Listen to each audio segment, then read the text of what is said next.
Hello, everybody. Steve Politi from NJ Advanced Media here again at High Point Solutions Stadium for Episode 5 of the Rebuilding Rutgers podcast, joined by travel-weary beat writers Keith Sargent and Ryan Dunleavy. Hey, how was the pizza out in Lincoln, guys? Let's start with that. My favorite is I have a week's worth of anticipation to see what adjective you're going to throw in front of our... Is that really? Yeah. That's good, because I spend all week thinking about it, as I'm sure you know. Pizza was terrible. Sarge ate it. I didn't think it was you terrible. ate the pizza? I was starving. Well, all right, I saw you. They don't offer Omaha steak in the press box. This is what happened. So I don't go on this trip because I have other responsibilities. I'm covering the Giants-Eagles games. I have to drive down to Philadelphia. And before I get a text from these guys, and it's just a photo of 3 ginormous pieces of meat on plates. Yeah. I mean... There wasn't. The steak this is what I got. Should we be talking? That hasn't been my expense report hasn't been paid. Good luck. Well, I think the people who run NJ Advanced Media should know the way you are abusing your. Me personally, when I go on the road, it's always within like TJI Fridays. Yeah. I mean, but you guys, it was just the Mr. Martini. I can only tell you, but then the rub in my face, like I wasn't going to bring it up here, and I wasn't going to report you to Human Resources. It's just a big mistake. That's all I got to say about that. The game itself also. Can't we just talk about football? Do we have to? All right, yes, we do. The game itself. So, a 27-17 loss to Nebraska. A game that the Scarlet Knights could have won, made a couple mistakes. They were in it. I guess what I got from a lot of fans, and tell me if you agree with this, just the emails that there was just this sense from people, especially in the second half, that this was not a team necessarily playing to win, but it was a team that was playing not to get blown out, not to lose by 20 points. I guess there's some examples of that. The conservative play calling. There was a punt on 4th and 8 or 9 with 4 minutes to go.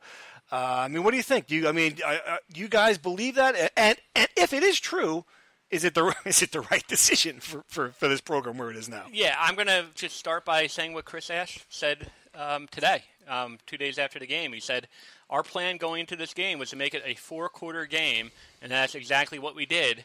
But unfortunately, we didn't make the plays that we needed to completely come out on the winning end. Meaning, really what you take out of that quote is they really wanted to stay in the game and have a chance to win at the end. Right. That kind of goes with what Jerry Keel said last week. I'll read that quote. What I was hired to do is keep us in games and slow the game down and those types of things. I think we've done a good job of that in giving ourselves an opportunity to win. Yeah. They have done a good job of keeping the scores close and giving themselves an opportunity to win. Right. Here's the problem. They can't. That's not how you're going to win when you don't have enough talent. If you're trying to pull a massive upset, and I'll even count Nebraska as a massive upset, even though I thought it was winnable, is you have to take some chances. You have to hit them with a big play. You have to do something. You have to insert a variable into the game that isn't normally there. Otherwise, you're going to lose 27-17. To answer the second part of your question, I think it probably is the right thing to do because I think fans were tired of the blowouts. I think players were tired of the blowouts. I think Chris Ash was tired of the blowouts. Sure. I think the recruits were tired of the blowouts. The high school football coaches were tired of the blowouts. The media tired was tired of the blowouts. So I think it probably – Right. I don't expect Chris Ash to listen to our podcast and do what we tell him to do, but what did we say all year? You really don't expect that, Brian. But what did we say all year would be mark a successful year for Rutgers? Right. Keep the scores closer. Well, that's kind of what he's doing. Wait. We said that, though. Keep the scores closer and go 4-8. Yeah. They're going to get to keep the scores closer and they go 1-11. Yeah. Then that's not I still think they're going to go 2-10, but... Right, it's still not an improvement. And I am on the fence on this one. This is one of these issues. I totally understand. They can't lose. Like, here comes Ohio State. They can't lose that game 56-0 again. They've got to find a way to keep these. And UNLV scored 20 against. I know it was some garbage time. They fell behind 44-0. But the final score when you open the paper, I think it was 59-20. Right. I think Rutgers would sign for that. Right. Oh, 59 really? 59-20, 39-point loss, 20 points against Ohio State. 20 points? That would be the season high, other than Morgan State. Right. All right. Let's talk about the offense quick too. About that. Where is this game? The offense now? I guess when you see the way, and I thought the way they came out when they're hitting the passes, receivers are open. Again, a nice play to score. They're up 7-0, and then you don't see that again. Here's what I would say. Last year, we thought the number one problem was that they came out so flat in first quarters. They didn't. Last year, here's the stat: they scored 3 points on opening drives in 12 games last year. 1 field goal, 1 possession in 12 games. They scored. The other 9 were punts, and then a couple turnovers. This year, they've had 2 nice opening drive touchdowns, long field drives against good teams, Washington and Nebraska. And now it's almost the opposite. It's like they have figured out how to start, and now they can't sustain it at all. And Kyle Bolin said to me today that he thinks maybe once they get a lead, they're playing not to lose the lead, which I think is really lead in the first 5 minutes. Yeah, that they come out really excited, and but they also led in the third quarter too. Can't sustain. They come out they really did nothing after that. It's true. They come out really excited, and they can't sustain it. That's something they've got to figure out real quick. Right, and the other part, I think this team, sorry, maybe you can address, this team's built around, all right, it wants to be a running team, and Nebraska clearly said, all right, well, you're going to have to pass to beat us, and they couldn't. No, there's no doubt, and that's where it leads to, is it the run block? And we asked Chris Ash after the game, and he pretty much said it was everything. Offensive line, run blocking, running backs didn't really do a whole lot, and then the pass game didn't help. I want to put something. I want to say something right here, and I wrote this. The easy thing to do last year from everybody inside the program and out, was to blame the wide receivers that they couldn't get off the line of scrimmage, that they couldn't gain separation. They couldn't, yeah. Except Andre Patton and Carlton Agudosi are on NFL practice squad right now. True. And the wide receivers are still not producing. So you have new talent. Now it's now these kids are young, and we get that. But eventually, you had old kids who couldn't do it, and now they're in the NFL. Now you have young kids who were top recruits, and the passing game isn't working. So eventually, they've got to figure out a way to throw the ball beyond 10 yards and have a complete season. Here's what I don't understand. Everett Wormley was he had a really good preseason. We went into training camp. We came out of training camp thinking this kid was going to be a really big player. Same thing with Bo Mellon. Neither of those guys, Hunter Hayek. I mean, he's done a couple of things, but I can't explain the Melton thing. Melton thing's one of the 3 biggest mysteries on this team. And if it's that the playbook is too complex, if they're overwhelmed, which makes sense for a freshman, right? That you would be overwhelmed, especially if you're trying to compete on special teams and on offense, and there's a lot going on in your head, and then why is Amir Smith-Marset doing stuff at Iowa? Why is Jonathan Taylor doing stuff at Wisconsin? And those are just 2 kids I know off the top of my head. There's freshmen all over the country, all over the Big Ten doing it. J.K. Dobbins from J.K. Dobbins, I get, but J.K. Dobbins is probably a 5-star elite recruit. I'm saying there's other 3-star, 4-star recruits in the country contributing as freshmen. Rutgers needs to figure out a way real quick to get their freshmen to contribute better. All right, second segment. I'm going to move right ahead to the Ohio State game that's coming here, and the segment, of course, is You Can Come Home Again, because we all know what this is. And it's for all of us who covered the team when Greg Schiano was here, we know he's the architect of this program. He is making his first appearance in High Point Solution Stadium as an opposing coach. And I'm just curious what you think. Are most fans, are they going to welcome him back? Should Rutgers do something to celebrate him? Some kind of video scoreboard thing. I've seen it in pro games. I've seen it before, some emotional stuff that actually happens when people, when a visiting player comes back to town. Your thoughts? I would say yes. I mean, it's not like he did it. Obviously, we could spend a half an hour chronicling everything he did here, but it does. Chris Ash said today he considers Greg Schiano a friend, so it's not like there's bad blood there. I don't think Ash's ego would be hurt if there was a minute-long tribute to Greg Schiano somewhere. I think for sure. Can you even bring signs into Rutgers Stadium? I think for sure there's going to be some sort of sign. There's certainly going to be ex-players here to see Greg. Mm-hmm. I think for sure that Rutgers should do something to it. Even if it's not a video tribute, even if it's just a scoreboard message or something, I think they should do something. But because Rutgers fans love to nitpick, this is not Greg Schiano's first trip to High Point Solution Stadium as a visiting coach. It is his first trip since he was the Rutgers coach. Don't forget he coached here as Miami's defensive coordinator. Oh, you nitpicker. You got me. Wow. Okay. Good job by you. Yeah, I would, I would echo that point. Not the point where Dunleavy's nitpicking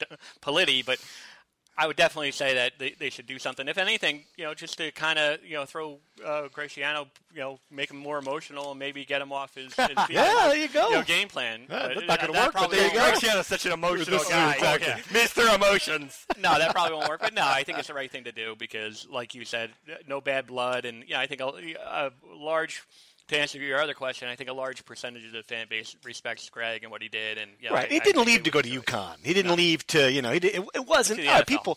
Yeah, I think people didn't like the timing because it was right before signing day. But I've talked to him about that, and his feeling was, you know what? Well, maybe that was the best timing. That class stayed together ultimately. Yeah, and he had no choice. I mean, Tampa Bay, they had a job open at that time. 32 NFL gigs. Yep. I maybe we can revisit that at length, but I remember how stunning that day was. It was. I mean, and there were rumors and everything. And when the report first came across from Tampa Bay Radio, my reaction was, "Oh, come on, stop, enough already." No, and then within 3 hours, boom, like that. I know. Within maybe it wasn't even 3 hours. Might have been Adam Schefter who had the next tweet said that they were close, and then by 12:30 we were all staking out players and staking out the Hale Center. We were staking out him. Get reaction. And a quick story about this because and it was dark, and I'm sitting in the parking lot because I was going to sit in his car. He wasn't going to leave, and he comes walking out the building. And I'm like, oh, wow. So I get out of the car, and then he's still walking right up at me. And I'm like, oh. And I realized that he wasn't dodging us. He was going into the media center to talk to us. And then he just sat down in his chair and had this look on his face, just exhaustion and overwhelmed. Yep. And I said, hey, Craig, congratulations. He's like, well, thanks. And it was like. And then the next day, we were both on the same 6 a.m. flight. That's right. Going to Tampa Bay, Tampa, to cover that press conference. We were both eating at the same Denny's. We were competitors at the time, but we were eating at the same, crappy Denny's, getting a Grand Slam breakfast and covering that press conference. I remember asking the question, maybe 15 minutes into the press conference. He saluted me, which was pretty cool. Hey, Sarge. Yeah. And no, it was one of those things where, the one thing I said was it a middle finger salute? Yeah. No, it wasn't actually happy to see us that day, believe it or not. It was familiar faces, I think. And the one thing I was talking to an insider about it this week, the one thing that is still to this day, in this day of age, and this was a little bit before, there's Twitter, but it was maybe a little bit before, now where everything is reported and there's rumors about everything, but that just broke so suddenly. There was no whispers of it. You had heard Chip Kelly involved with that job, and Mike Sherman, and a couple other people, but you never had heard Greg. And then within 3 hours, it was done. And I think he might deny it. I think Tim Pernetti was caught completely off guard. I don't think they knew it was happening. I don't think the administration knew it was happening. No. It was just bam. Greg could keep a secret. Greg could keep. He was good in a tight circle. He was good about that. So this is the other thing. Obviously, it's going to be people are going to see this team where it is now. Do you think the fan base would take him back if he walked in and decided to come? He's going to park. I want my office back. Would they take him back tomorrow? Two things. One, I think they would have taken it back 2 years ago. Before Chris Ash came in. Now I think, of course, we hear fans, and it's the reason why Ryan I think addressed why Chris Ash isn't on the hot seat. We hear fans that I don't want to put a percentage on it, but there are fans who don't think that Ash is doing a great job. I think the overwhelming percentage of the fan base would say no, 2 years is not the right time. Even though Greg is pretty much a free agent at the end of this year, we all assume he's going to get a head coaching job. I think the majority of the fan base would say, got to give him a chance. 2 years isn't nearly enough for him to implement his program, especially this week where you see the NCAA stuff that developed and what he inherited. I think 2 years, no way is enough. I think we're always a little skewed, right? Because we don't hear from 45,000 people or however many Rutgers fans are. We hear from 100 people or whatever. Yes. I think those 100 people would take him back. That I think there's enough. The people who speak out, the Rutgers fans who we can name by name and where they live, I think would take him back. You might have a point. I think you're discounting a group, and I agree with Sarge that the well-grounded fans have to understand that it could be Vince Lombardi coaching the team. There's going to be issues. I think there are 30% of the fan base who are skeptical of Chris Ash because of the start. Yeah. I don't. If you divided that 30% up, I don't think a majority of them would say right away, "Of course, we'll take Schiano back." I think that there's also division about whether or not he, he started out slow. He didn't win a big game. There's a lot of stuff when he was here. I mean, Greg Schiano got Rutgers good in a Big East without Miami and Boston College and Virginia Tech. What Chris Ash is doing, he has more. We've said this a million times, right? He has more resources. He has a better facility. He has a better talented team, more talented team. He has an NFL. Rutgers has an NFL legacy. Right. He has a lot more to work with, but he has a lot bigger mountain to climb. He's climbing the biggest mountain. Greg Schiano climbed a pretty big mountain. Still doesn't condone Eastern Michigan. But we did this last week. I know. Greg Schiano had 14 Eastern Michigan. He did. He did, but he was no game day genius. But I think we are seeing one thing. By the way, how difficult it was to build this thing. Yeah. I think that's what we have learned in the 4 years of Kyle Flood, how easy it was to completely rip up all and get rid of it. And now we're seeing, because Chris Ash is a smart dude. Yeah. I mean, there's no question. He is as smart, as hardworking as they come, and he's running into this thing that this is not an easy job. By the way, there's a lot of pushback, basically. A little inside baseball, and I don't know how Ryan's going to enjoy me telling this story, but back in maybe 2002, Ryan was with the Targum at the time, and we were on a Sunday conference call that Greg used to have, and Ryan asked a question, and Greg got abrupt, and he was like, "Who is this?" And Ryan had to repeat his name as Ryan, from I've been covering you for 2 years for the Targum. And I don't think Ryan has forgotten that. I don't forget. You don't want to get into who's more petty with Ryan. That's great. Hilarious. Yeah. All right, let's move on to true or false. As with always, just give me a true or false answer. We will come back to the hot button topics you disagree on at the end. Number 1, Kyle Bolin is still the guy. True. Okay. Number 2, it was a mistake not to play Jonathan Lewis more than one snap against Nebraska. True. False. Wow, that's going to be an interesting one. We'll come back to that. Blesson Austin, who is lost for the season, as we learned today, will be a bigger loss in 2017 than Janarian Grant was in 2016. False. We'll find out. Janarian Grant is still going to make a major impact this season. True or false? True. False. Rutgers will allow 5 or more sacks against Ohio State. True. Oh, wow. Team speed is emerging as the biggest issue on this team. True. False. Ohio State fans are going to outnumber Rutgers fans on Saturday. It'll be close. False. True. Wow, true. The running game issues are solvable with personnel changes. True or false? True. Huh. By running back personnel? Any personnel. True. All right. And finally, Saquon Barkley will win the Heisman Trophy and then thank Dunleavy for motivating him when he does. That would be awesome. How many truths can I give on that? I'll say an emphatic true. False. He's not going to thank you? Or you don't think he's going to win the Heisman? I don't think he's going to win the Heisman. Well, gee, wow. Interesting. Boom. Penn State. Oh, boy. I can't wait till I tweet this out. Are you listening? Maybe we'll get some Penn State. I mean, come on. Yeah, if you watch that game. Best player in the country. That Iowa he's number 2 on my ballot right Who's now. number 1? Baker Mayfield. Baker Mayfield. Really? Yeah. Why? I mean, the way he went into Ohio State, threw the ball all over the place in the second half. Because Saquon Barkley didn't play a road game this past week. He played Iowa. Well, Iowa was an underdog to Michigan State.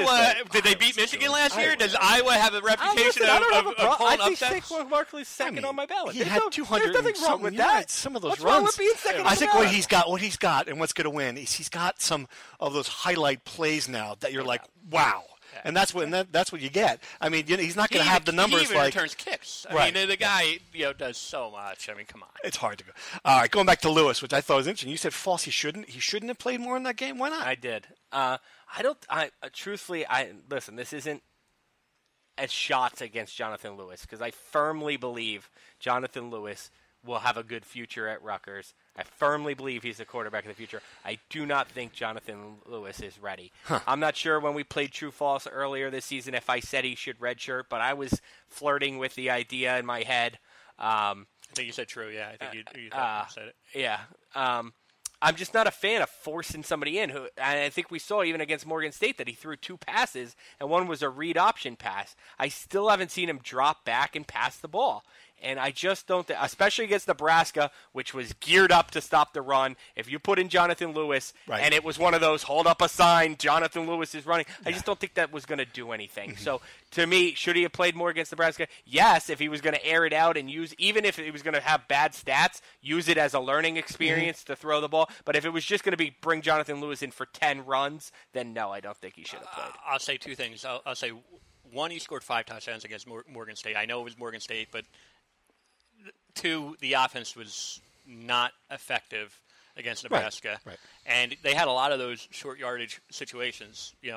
Maybe one of those give Nebraska something to think about. Even if they weren't going to have a gun run, let him hand the ball off and give him something else to think about. That's just because I now have my computer in front of me. Baker Mayfield, 75.2% completion percentage, 13 touchdowns, 0 interceptions. Okay. All right. Well, it's not indefensible. I'm just a little surprised. On the Lewis point, I think that totally think he should have played more, and I think if he doesn't play more against Ohio State, especially if the game goes as we expect, if this is the Buckeyes are up 21 points, and this let's see what he's got. I mean, it's just let him play, let him throw the ball, let him run an offense, let him have a series. I suggested, and this might be an overreaction at the time, but I suggested in print that give him the second half if need be, and then you've got a whole week, you've got a bye week here, you can evaluate this for Illinois and for Purdue and beyond, and maybe get him a bigger role. I think what we're finding now, and I don't know what, I understand why Bolin's the starter, and I supported it, and I still think he should start. I think we're finding that he's a limited player, and it's hard to argue that point, even with the problems with receivers. We see passes that are off. We see the offense is just lacking any sort of spark. Or I think this is an opportunity to give you something. I think he can manage a game. It's what I wrote the other day. I think he's an effective game manager, but that's not what they need right now. I think they need to stretch the field a little bit more, and I think I don't know if he's the type of guy to do that and to rally a team back. I think it goes right back into the first thing we opened this podcast with, after the stakes, which is I think Rutgers is playing to be competitive, and Kyle Bolin gives them a chance to be competitive. He certainly gives them a chance to beat either Illinois or Purdue. Yeah. If they lose those 2 games, I expect Jonathan Lewis will probably be playing the majority of games after Purdue. That would be my... All right, fair enough. Here we go to the fan base, the Big Ten fan base that we pissed off this week. Ladies and gentlemen. You should know this song by now. You should know this song by now. I just go back to it as being like you're a huge program. How is this this is the best you could do for a fight song? I mean, the Rutgers fight song's better than this. Right? There's my quote tweet for this podcast. Right? Yeah. All right. Anyway, so this is what happened. If you guys were following this online, so I had a little bit of fun with what happened at the end of the, this is getting old, I know, but the 56-0 blowout of Georgia State. All right? And this is the observation. I'm going to go on a little rant here. It's the observation I'm going to make about Penn State fans. And I realize you probably could make this observation about just about any college fan base. I get it. But it sure seems like to me that Penn State fans are much more extreme when it comes to ignoring something that is right in front of your face and defending the indefensible. And I might be referring to a faction of the fan base that still wants to put a Joe Paterno statue on the campus of this university, despite what is right in front of your face. That's not the issue I'm getting into here. This is James Franklin calling a timeout to ice the kicker against Georgia State. I'll never have as good a rant as Mike Francesa. It might be his last great rant, but his point was so accurate, and I agreed with it and wrote it, and that riled people up who were certainly just convinced that we were making, that there's not an issue. He wasn't trying to ice the kicker. Well, he was trying to ice the kicker. And even if you think that all right, if you believe what he said, and believe me, this is James Franklin. Let's know who you have as a coach. He's a good salesman. He's done a great job building this program. The man has a history. He's a liar. He has a history of lying about much more important things than this. So accept that. He's your guy. And you know what? And I like the Penn State fans who fired back at me and said, I don't care. Yeah, that's fine. I don't care that he did it. He's our coach, But that doesn't mean that you still can't. I mean, that's it. That college sports is so much. That's one thing I've learned, and since Rutgers has joined the Big Ten, one thing I've learned is that because this wasn't the case in the Big East or the American Athletic Conference, college sports is just about blind loyalty. Right. Like, I don't care. You're wrong. My guys are in the face of all evidence. Like. Why I don't understand, and to me, pro sports is like this a little bit. You can criticize the Yankees and still be a Yankee fan. You can be like, I don't understand Girardi's bad with his bullpen, blah blah blah blah, but I'm still a Yankees fan. In college sports, it's like you cannot say one wrong thing, or you are therefore your Penn State fan card is revoked. Well, I mean, it goes back to the NCAA stuff, which broke on Friday, and how many times did we get? Well, what about North Carolina? What about I mean, how many times can I say it? I was horrified. Yeah. As a North Carolina alum, people are like, well, you don't write about that. I live in New Jersey. But that's the point. I think most North Carolina fans I know are horrified by it. Yeah. I mean, but it's like we're reporting on Rutgers. Why, it's not us. It's blame the NCAA. But we keep on talking about mean tweets. I will say, speaking about the NCAA stuff, Bill DeBeal, who's a former Rutgers a good friend of the player, podcast, by the way. Apparently so, but he former captain, shout out to Bill, and he gives it to us like when he doesn't like what we write. But I will give him credit because not too many fans gave us credit like this. But he said, quote, I am embarrassed that I supported Kyle Flood early on. My apologies to Steve Politi and Keith Sargent for my responses to your coverage at that time. Mm-hmm. Which you don't get that all that often. Absolutely I can count probably on one hand and have a couple of fingers left over about how many, and that's not what we're looking for, but we spend so much time talking about mean tweets. That was a nice tweet. Yeah, that is what I'm talking about. That doesn't mean he's not a Rutgers fan anymore. But, and he can disagree with us on other issues, and it's fine. And but yes, that's objective fandom. That's all. Correct. That's all I ask for. All right, so hit us with the mean tweets as usual. Dunleavy, you've got 53 of them. Yeah. So it all goes back to what we'll talk about a million times on this podcast, probably Saquon Barkley. Yeah. The tweet I sent in September 2015, which read, Penn State running back Saquon Barkley is a former R football commit. Not sure where he'd fit in this loaded backfield. # Chop Nation. So, # Chop Nation. Not my finest tweet. Hasn't aged well. So here's some. Stop me when you've heard enough. This dude thinks Saquon Barkley would have trouble getting playing time at Rutgers, and he gets a Heisman Trophy ballot. Slap you in the forehead emoji.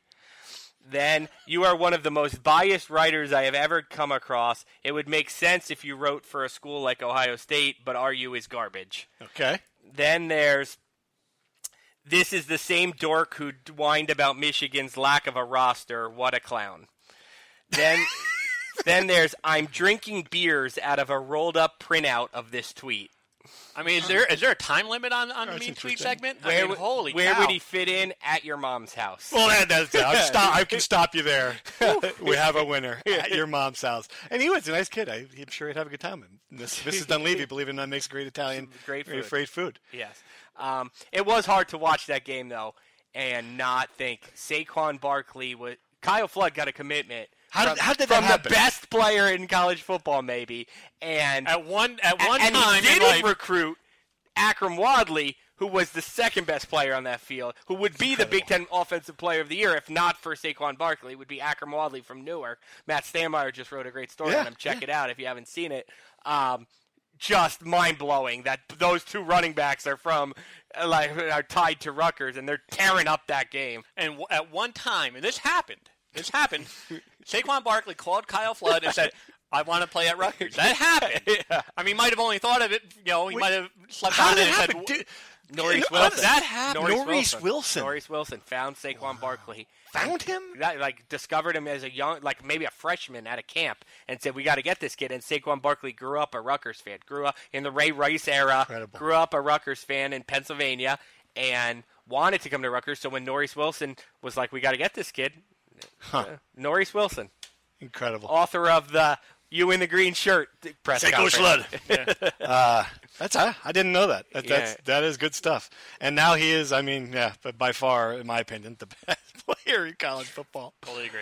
All right, let's go to predictions and wrap this up. I think we're all probably going to pick Ohio State this week. I have a different way of doing this, and because of that, let's just predict: will it be within the 28.5 points? Number one, that's the line now.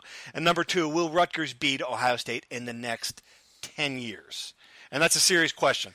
Our friend Doug from Cleveland.com believes that he's Ohio State, covers Ohio State. That published it, the video with me, that they're never going to beat them next 10 years. I will say two things. I'll say, and people might be surprised, no, I think Ohio State is going to blow them out by more than 28.5.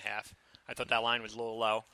And I get that Ohio State has struggled. And I will say, yes, they will win a game, because the one point I keep on coming back to is every program has their issues. And if Urban Meyer leaves... Rutgers beat Michigan. Yes, that's correct. And Ohio State, it wasn't so long ago that they had their own issues too, the tattoo scandal, and they were, they went 6-5 or 5-6 exactly. with Luke Fickell as the head coach. And so, yes, I get that Ohio State for the next 10, 20, 50 years, they have the tradition, and they have, they're always going to have more resources. But at some point during over the next 10 years, I think Rutgers could beat them or will beat them. Yeah. I say no. Rutgers will not beat them in the next 10 years. next 10 years. Huh? I like Sarge. I kind of agree. I think they will beat them eventually. I don't have the numbers in front of me, but I think Illinois has beaten Ohio State. Indiana has beaten Ohio State. It's been probably 30, 40 years sometimes. Right. Yeah. But it does happen, like Sarge said. You just need the perfect, whirl of circumstances, like Brady Hoke being at Michigan and his team basically quitting on him despite having tons of talent on that team. Mm-hmm. So it does happen. I just don't. The next 10 years. Urban Meyer could be there for 10 years. Urban Meyer's not. We know he's burns out. He's not down. He's going to be there next 10 years. But he's not 75. Right. You know what I mean? Mm-hmm. He could. Mm-hmm. And when he leaves, he's probably going to hand it off to somebody. Could be Greg. Yeah. Oh, so no, I don't think so. Will Rutgers cover 28.5? Again, no, I don't think so. I think all you need to know really is the aggregate score of the last two games is 108-7. So, and Hayden Reddick threw the touchdown that makes up the 7. Oh my gosh! I will say we came out of that press box thinking, because Rutgers had a chance to beat Nebraska, that and I know they don't play Nebraska every year, but difference. When is Rutgers ever going to beat Nebraska with their tradition and everything that they have going for them? On the point on the other side, and I'm not, and I think Ohio State is the one program that I would kind of say no. Like any other team in the Big Ten, you're going to tell me Michigan State, they're going to be in the next 10. I can see that. Ohio State's the one that's on such a level, churning it out now, winning. But you could have said the same thing, and I know the series record between Penn State and Rutgers is what, like 25-2, 28-2. Bill Dubiel. Again, Bill better listen to our podcast. Yeah. He led that team in there into State College and came out with a victory. Yep. Yeah. Right? Yeah. So it's not it'll take two things happen. It's going to take obviously this team getting to the point where it is an 8-4, back to bowl games, better than Maryland, and it's going to take a drop off. It's going to take Ohio State coming from where it is in the top pantheon, playoff team every year. Yep. And going down a little. And Indiana played with them into the third quarter. Right. In week They're not as good as they were 2 years ago when they came. They're not anywhere near as good. But here's the thing. When you get that opportunity, you cannot blow it. Because I look back at the 2014, and Gary Nova, every day that goes by, Gary Nova is closer to having a statue built outside for him. But Gary Nova threw 5 interceptions that day, and Rutgers lost 13-10. Was better than Penn State that day.